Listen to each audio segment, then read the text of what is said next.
Baltimore, he led the Baltimore Ravens to touchdowns on 4 consecutive drives, punctuating the final one to Rashad Bateman in the back of the end zone by holding his release in the air, a move that would have made Stephen Curry proud. Yet, for one of the few times all Thursday night, Ravens quarterback Lamar Jackson felt powerless.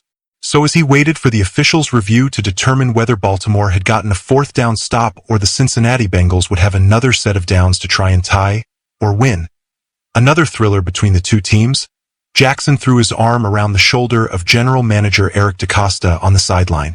They then waited for the news together. Bengals receiver Andre Iosivas was ruled to have gotten the 1st down, and the agony would continue for a few more minutes.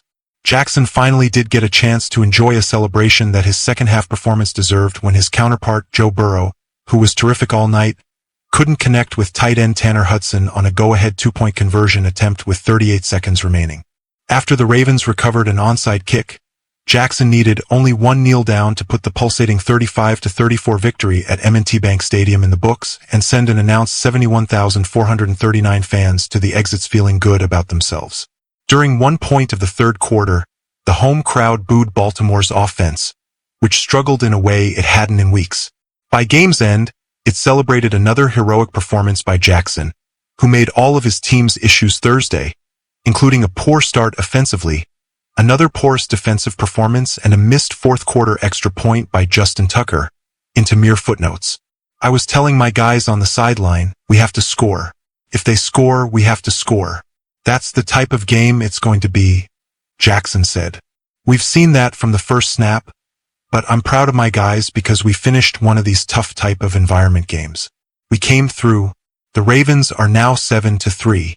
Thursday's victory over the Bengals, 4-6, not only secured a season sweep of their AFC North rivals and pushed Cincinnati into precarious playoff positioning, but it guarantees that the Ravens will have a chance to move into first place when they next take the field against the Pittsburgh Steelers on November 17th. Yet, as the players exited the locker room into an unseasonably warm Baltimore November night, they seemed to understand that the recipe for Thursday's victory is unsustainable if they're going to make a Super Bowl run.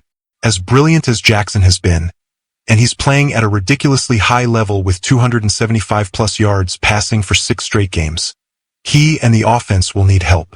Nobody pointed any fingers out there, but we have to get better, said Ravens coach John Harbaugh. That's just not the standard. That's what the defensive guys were saying in the locker room, that's not the standard. We have to be much better. We have to take pressure off our offense, too. The defense doesn't need to dominate, but it has to offer far more resistance than it did for much of Thursday night. Burrow threw for 428 yards and 4 touchdowns, and Ja'Marr Chase had 11 catches for 264 yards and 3 scores. The two looked like they were taking part in a 7-on-7 drill.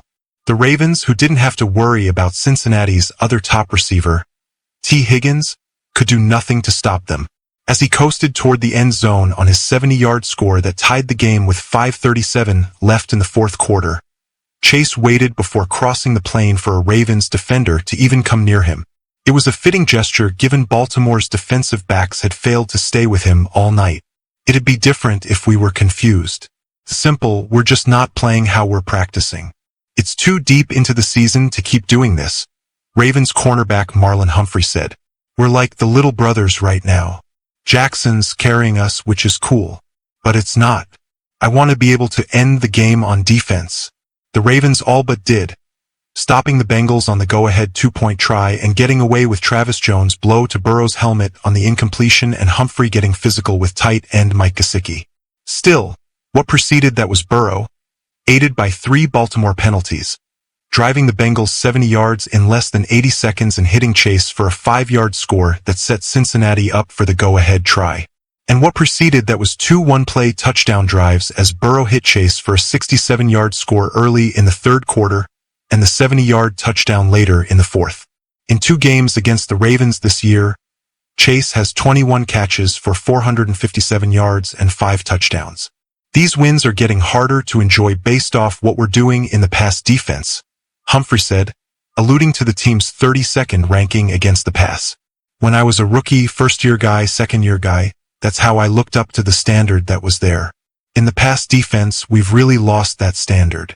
I feel like that falls on me. We're gonna keep chasing at it. We're gonna keep working at it because I'm not really satisfied with what I've built in the secondary, where it's gone.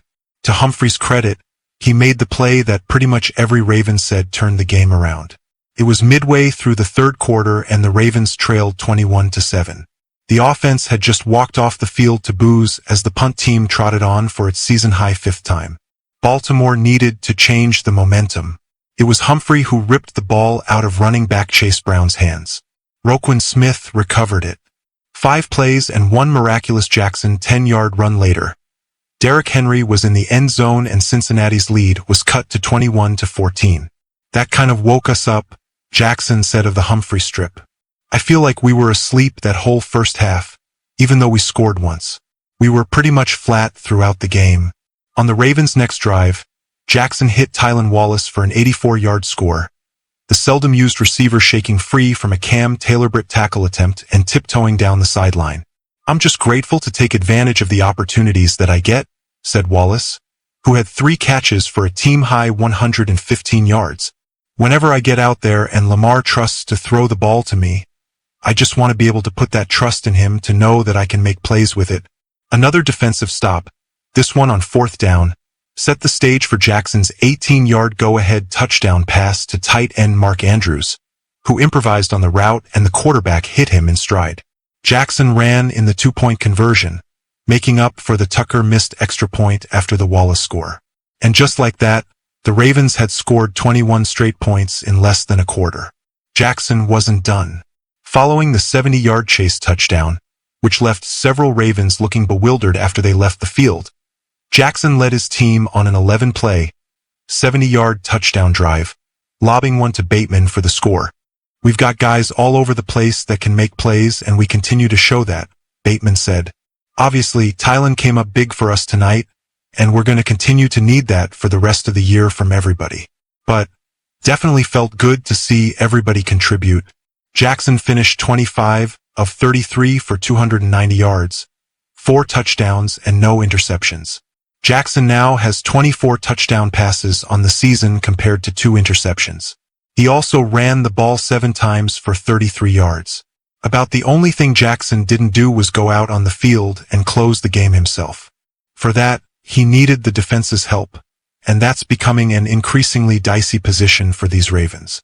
Jackson is having a career year, and it will be threatened if the defense doesn't start doing its part. The trade deadline has now come and gone. DaCosta acquired veteran cornerback Tre'Davious White, but he's more a depth option than an expected starter. Nobody is arriving to save the Ravens' defense. It's going to have to figure it out on its own. I just don't think playing like this we can go very far, Humphrey said,